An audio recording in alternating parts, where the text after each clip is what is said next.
Why do you want to continue your training in the arts? Well, it's always been a passion of mine ever since I was like a literal child. My family has been involved in music ever since I can remember. I was always singing and dancing around the house. But I honestly like to refine my skills for the future to help me in my future job. I plan to be going into music education.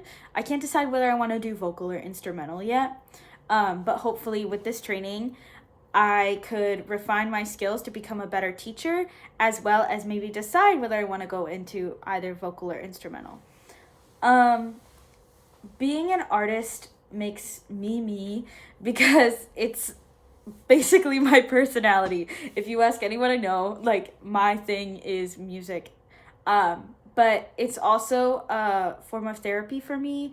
Obviously, scream singing in the car, but as well as just going to any of my music classes during the day at school. It's like a breath of fresh air. But it's a very key and like core part of my personality, and basically is my personality to an extent. Um, but if I could learn one thing from one person who has ever lived, who would it be and why? It would be Maya Angelou. Uh, Although it might not have been her in previous years, I just thought she was some poet that wrote confusing poetry.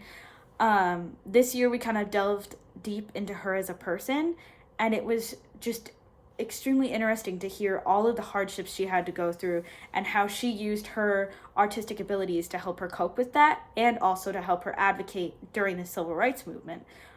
She was very involved in like the New York acting scene, but it was like the underground acting scene. And just hearing how she used her both writing abilities, acting abilities, and singing abilities to help further her activism for her community was something that I'd love to learn how to do myself, because that would be amazing. And just to learn how to become such a powerful activist through your art.